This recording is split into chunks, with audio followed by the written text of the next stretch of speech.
اگلا سوال محمد جمال حافظ آباد سے پوچھتے ہیں کہ کیا سگریٹ پینے، پان یا نسوار کھانے سے وضو ٹوٹ جاتا ہے؟ اگر پان یا نسوار منہ میں ہو تو کیا سلام کا جواب دے سکتے ہیں؟ بسم اللہ الرحمن الرحیم۔ پہلی بات تو یہ یاد رکھیں کہ سگریٹ پینا، پان یا نسوار کھانا، استعمال کرنا کسی طرح سے بھی، یہ کوئی مہذب بات نہیں ہے۔ معاشرے کے اندر ایسے افراد کو کوئی اچھا نہیں سمجھا جاتا۔ بہرحال ہمارا مقصد آپ کو شرعی مسئلہ بتانا ہے۔ یاد رکھیں کہ ان چیزوں سے اجتناب کریں۔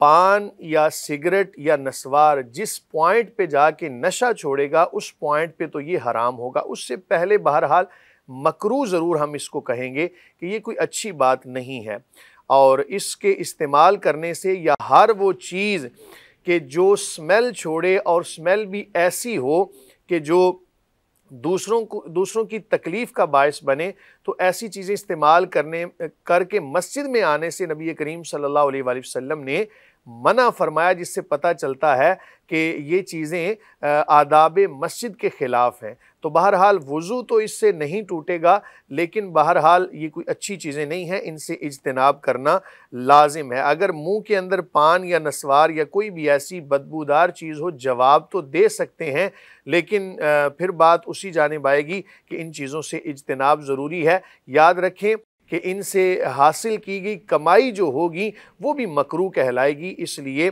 اس سے پرہیز کیا جائے۔ مفتی صاحب، بعض لوگ سگریٹ میں کوئی نشہ آور چیز ملا کر پیتے ہیں، اس سے بھی وضو ٹوٹ جائے گا؟ وضو تو نہیں ٹوٹے گا، اگر ہاں اس حد تک کسی نے نشے کو استعمال کیا کہ اس کی عقل پر غلبہ آ گیا تو ایسی صورت میں وضو ٹوٹ جائے گا۔ کیوں؟ اب وہ وضو کے ٹوٹنے کا سبب یہ بنا کہ اس کو ہوش ہی نہیں ہے۔ اب ہوش نہیں ہے تو ایسی صورت میں پتہ نہیں کہ اس ہوا کا اخراج ہو گیا ہو، تو ایسی صورت میں ہم کہیں گے وضو ٹوٹ گیا۔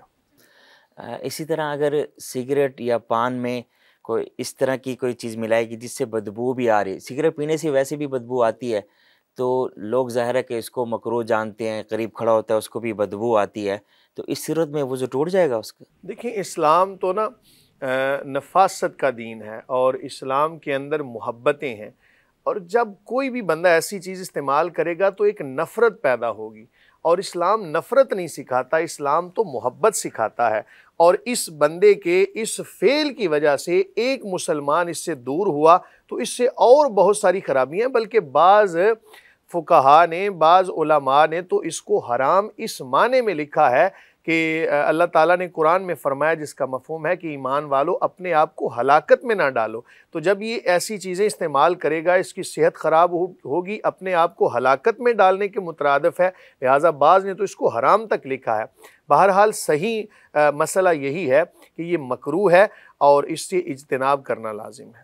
وضو بہرحال اس سے نہیں ٹوٹے گا۔ اگلا سوال